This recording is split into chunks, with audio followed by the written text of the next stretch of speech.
আসসালামু আলাইকুম। ইনস্কেপের আরও একটি ভিডিও টিউটোরিয়ালে স্বাগতম জানাই। আজকের এই পর্বে আলোচনা করব ফিল্টার এবং এক্সটেনশন নিয়ে। তো আমার পর্দার ভিতরে একটি বেসিক একটা স্ট্রাকচার বা শেপ তৈরি করা আছে। এটার উপর আমরা বিভিন্ন ধরনের ফিল্টার প্রথমে অ্যাপ্লাই করার চেষ্টা করব। তো ফিল্টার যেই মেনুটি আছে, এই মেনুটির অধীনে অনেকগুলো সাব মেনু আছে এবং প্রত্যেকটার অধীনে তাদের নিজস্ব ফিল্টার আছে। তো ইনস্কেপের বর্তমানে লেটেস্ট ভার্সনে এক্ষেত্রে এক্সট্রা দুটি অপশন পাওয়া যায়, ফিল্টার গ্যালারি আর ফিল্টার এডিটর। তো ফিল্টার গ্যালারিতে যদি ক্লিক করি তাহলে নিচের যে মেনুগুলো আছে এই মেনুগুলোই এখানে প্রদর্শিত হবে। যদি এটাকে একটু বড় করি তাহলে এই মেনুগুলোর অধীনের সেই সাব মেনুগুলো আছে এগুলোর বেশ কিছুটা সামারি আকারে থাম্বনেল দেখা যাবে। তো এই থাম্বনেল দেখে আমার আসলে বুঝতে সহজ হবে যে আসলে কোন ফিল্টারটা কি কাজ করে। যেমন ব্লারটা হচ্ছে যে সবকিছু ব্লারি করে ফেলবে। যদি আমি অ্যাপ্লাই করি, অ্যাপ্লাই করার ক্ষেত্রে লিপ প্রিভিউ ব্যবহার করলে আমি লিপ দেখতে পারবো। তো আমি যদি হরাইজন্টাল বা ভার্টিক্যালি ব্লার অ্যাপ্লাই করি তাহলে সেটার সাথে সাথে অ্যাপ্লাই হবে। ব্যাপারটা হচ্ছে অনেকটা এরকম। তারপর হচ্ছে যে আরো বেশ কিছু ফিল্টার আছে, তো এগুলো হচ্ছে অনেকটা ট্রায়াল এন্ড এররের ভেতর, যেটা বেশি সুবিধাজনক বা আমার কাজের জন্য সহজ হয় ওটাকেই ব্যবহার করব। তো এগুলো হচ্ছে যে একটা একটা করে টেস্ট করার দায়িত্ব হচ্ছে যে যার তার নিজের নিজের। যেমন একটা বেশ জনপ্রিয় ফিল্টার ড্রপ শ্যাডো। ড্রপ শ্যাডোটা কি কাজ করে যে আমি যদি এটাকে অ্যাপ্লাই করি তাহলে এখানে বেশ কয়েকটা অপশন আছে, outer, inner, inner cut out. Inner cut out হচ্ছে যে আমার ফরগ্রাউন্ডে যে অবজেক্টগুলো আছে এগুলো জাস্ট শ্যাডোটা থাকবে, আর যে অবজেক্টগুলো আছে ওগুলো আর থাকবে না। তো এগুলো নিয়ে একটু টিঙ্কারিং করলে সহজে বুঝতে পারা যাবে যে আসলে কি কাজটা হইতেছে। তো বেশ মজার একটা ফিল্টার। তো আমি একটা ফিল্টার জাস্ট অ্যাপ্লাই করি। তো এটা অ্যাপ্লাই করার পর এখন আমি যদি আনডু করতে চাই তাহলে কন্ট্রোল আর জেড এই দুইটা বাটন ইউজ করতে পারি। আর আরেকটা উপায় হচ্ছে যে ফিল্টারের ভিতরে ফিল্টার এডিটর। তো ফিল্টার এডিটরটা কি করে যে অনেকটা হিস্টোরির ভিতর কাজ করে। আমি যদি এটাকে ফিল্টারটাকে অফ করে দিতে পারি এখান থেকে তাহলে আমার যে সিলেকশন আছে সিলেকশনের ফিল্টারটা চলে যাবে। আর যদি ফিল্টারটা অন থাকে তাহলে আমার এই ক্ষেত্রে যদি আমি ড্রপ ডাউন মেনুতে যাই তাহলে আমার প্রত্যেকটা হিস্টোরি প্রদর্শিত হবে যে আমি এতক্ষণ কি কি ফিল্টার অ্যাপ্লাই করছি, কি কি কাজ করছি, এটার হিস্টোরিগুলো অ্যাপ্লাই হবে। তো প্রত্যেকটা ফিল্টার আসলে মাল্টিপল অনেকগুলো ফিল্টারের সমষ্টি। তো এই কারণে যদি আমি একটু এক্সপ্লেন করি তাহলে অনেক কিছু দেখতে পারবো, কিন্তু এগুলো আপাতত তেমন একটা গুরুত্বপূর্ণ আমার ভূমিকা রাখতেছে না। আমি যদি এটার উপর আরো একটা ফিল্টার অ্যাপ্লাই করি, যেমন আমি টোটালটাকে সিলেক্ট করে নিই, ফিল্টার্সের ভিতরে আমি যদি স্ক্যাটারের ভিতরে এয়ার স্প্রে ইউজ করি তাহলে দেখতে পারবো যে আমার এক্ষেত্রে একটা নতুন অপশন চলে আসে, এয়ার স্প্রে।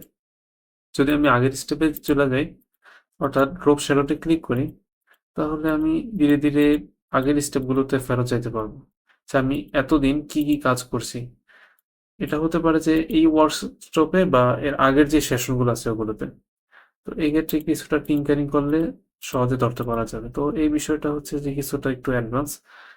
এটা আপাতত তেমন একটা গুরুত্বপূর্ণ ভূমিকা রাখছে না, তবে আমার বেসিকটা জানলেই কাজ হয়ে যাচ্ছে।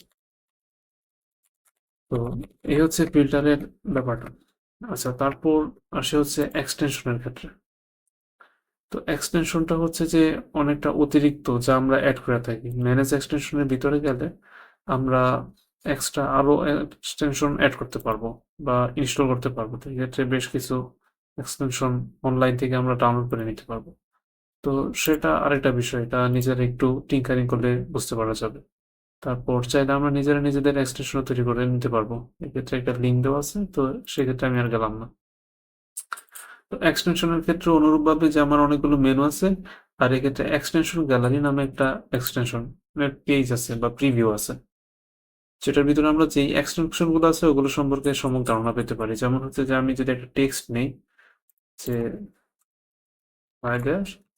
এটাকে যদি আমি সামান্য একটু বড় করে নিই, তো এক্ষেত্রে আমার এক্সটেনশনের ভিতরে টেক্সট আছে। তো টেক্সট এক্সটেনশন এগুলোর ব্যাপারটা হচ্ছে যে যখনই আমি কোনো একটা ক্লিক করবো, রান করব, তখন আমার একটা স্ক্রিপ্ট রান হবে। আমি যে অবজেক্টটা সিলেক্ট করে রেখেছি সেটার সাপেক্ষে কিছু একটা স্ক্রিপ্ট রান হবে। যেমন আমি যদি র্যান্ডম কেসে রান করি তাহলে আমার কেসগুলো র্যান্ডমাইজ হয়ে যাবে, অর্থাৎ বড় হাতের ছোট হাতের সব মিক্সড হয়ে যাবে। যেমন আপার কেসে যদি আমি রান করি তাহলে আমার যেই টেক্সট আছে সবগুলো আপার কেসে কনভার্ট হয়ে যাবে।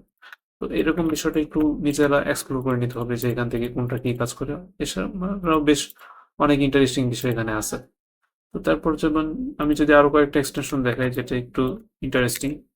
আমি একটা বৃত্ত নিলাম আর একটা বৃত্ত নিলাম, এটা হচ্ছে লাল। তো আমি দুইটাকে একটা কাজ করতে পারি, সেটা হচ্ছে যে জেনারেটের ভিতরে আমি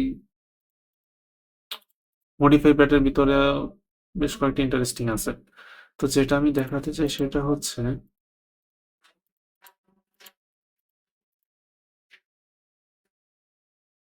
আচ্ছা, জেনারেট পাথের ভিতরে আমি একটা এক্সটেনশন আপাতত দেখাই, যে ইন্টারপোলেট বিটুইন প্যাথস। তো আমরা জানি যে যখনই আমরা কোনো একটা বৃত্ত তৈরি করি সাধারণত সেটা অবজেক্ট থাকে, প্যাথ থাকে না। তো আমি এই দুইটাকে আগে প্যাথে কনভার্ট করে নিই। তো এর জন্য আমি কি কাজ করবো, প্যাথের ভিতরে object to path is to path, ঠিক আছে।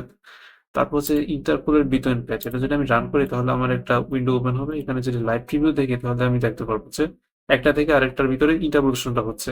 এখানে আমি চাইলে স্টাইল আরো ইন্টারপোলেট করতে পারি, তো এক্ষেত্রে স্টাইলটা একটু বেশি সুন্দর দেখা যায়।